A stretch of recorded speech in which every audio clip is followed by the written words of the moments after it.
The second reason why we want to start a new thread is to offload a long-running task to be handled by a different thread. And when we talk about this type of task, we're referring to the main thread. So that means that we are referring to a regular single thread application. And for a single thread application, everything runs as one task after another, like in a sequence.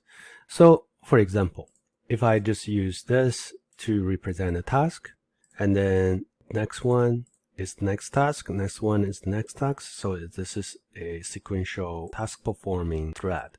So when one thread is performing all of these tasks one by one, and for example, that the third task is a pretty big task. Let's say this one is pretty big, so I'm making it big and fat. And for a big and fat task, when we use one thread, it still means that the application will have to perform this task and then go on to the next one, and then the next one. So this means that when we have a big and fat task, this is blocking the thread to perform its task. And this thread is happen to be the main thread, which is very critical, especially this application has a UI. Right? So it has a user interface. So the user is waiting for the task to be completed. And while the user is waiting, the whole application appears to be frozen. So that's not a good user experience. And that's where we talk about offloading this to a different thread, so that the rest of the task can be immediately performed after this one is started, right? Because this one is started in a different thread, therefore the next task will immediately be performed. And then when this is completed, the result of this task will be handled accordingly. So this is where we use the word offload. And this is where we refer to instead of we say multi-threading, we say asynchronous programming. But we'll talk about that later. Anyway, whether it's asynchronous programming or multi-threading programming is more or less the same thing. We're using multiple threads. In this case, it's a main thread and then a second thread, right? And we call it the worker thread to complete this task. Okay, let's jump into Visual Studio and see some examples. Let's create a new project. And this time, let's create a Windows Form application. If you don't see the Windows Form application in your Visual Studio, you will need to open up Visual Studio Installer. Let's take a look. So Visual Studio Installer, and once it's open, you select your version. I'm currently using this Visual Studio Community 2022. I'm clicking on Modify, and then make sure you select this .NET Desktop Development. Check this, and then click on Install. And then you will see, so after installing, you will see Windows Form app appear here. So I'm just using this as an example. So click on Next. And let's name this offloading tasks. And then let's click on the create button. All right, so we have this form 1. So what I want to do is I want to put 2 buttons on the form. So let's go to view and let's click on toolbox. And let's open up the common controls, and we have button here. So let's drag one button here and another button here. So we can align them up so that it looks slightly better.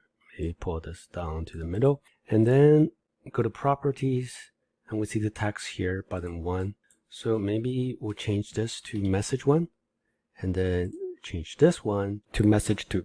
So what I'm intending to do is when I click on the button, it will just display a message, okay? But I'm going to simulate a long running task. So let's double click on this, and then it would automatically generate an event handler, which is a click event handler for the button, which means that everything that I code within this event handler will be executed when I click on the button. Again, task is that we are going to display a message on the form. So coming back to the form, where do we want to display it? Let's drag a label here, and we're just going to display the message on this label.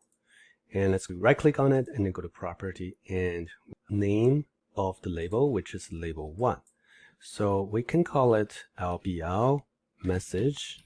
So label message, and this is where we're going to display the message. So let's go to the event handler of button number 1. And what we want to do is when we click on button number 1, we want to display the message in the label. So we're going to say LBL message.txt is whatever the message is. And for this example, I'm going to say first message. And then in button number 2, when I click on the message button, I'm going to do the same thing, but with a different message.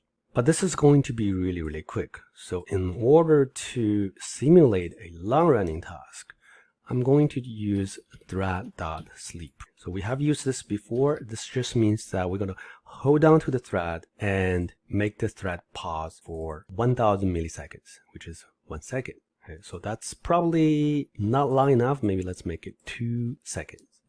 And then for this one, let's make it 3.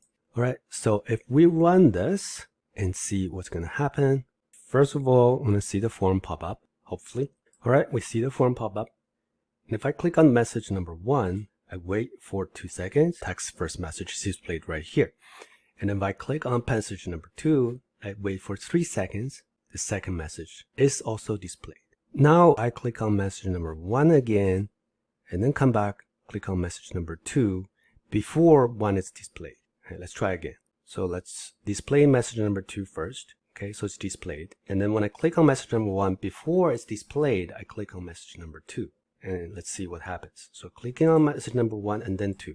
You see that when I click on message number 2, the button is even frozen. The focus is not even shipped over to message number 2, which means that the event handling of this is being blocked by event handling of the first event handler, because all of these are using one single thread.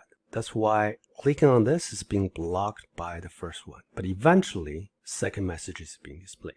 Okay? That's because the I/O device has a queue, has a separate queue, the queuing my click event. And then once the main thread releases the first event handler, it processes the second event handling. So if I go back and forth, okay, message 1 and 2, and then 1 and 2, and then 1 and 2, you will see that all of them will one by one be displayed because every click is being queued inside the I/O processing queue.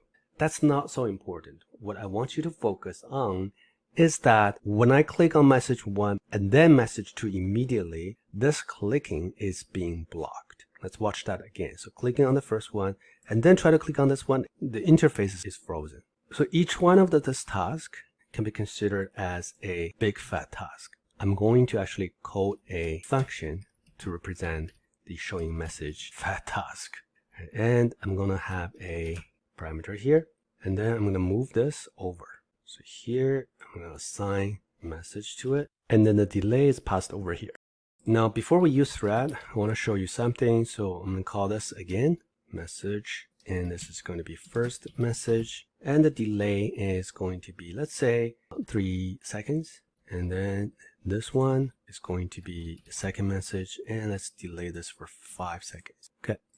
And let's run this simple application now. And if I click on the message number 2, when I do this, and if I try to see, I'm trying to grab this window, it doesn't move until this message is displayed. That means the long running task is finished. Now I can move this. Okay. When I go click message number 1, I still cannot move this until the message is displayed here.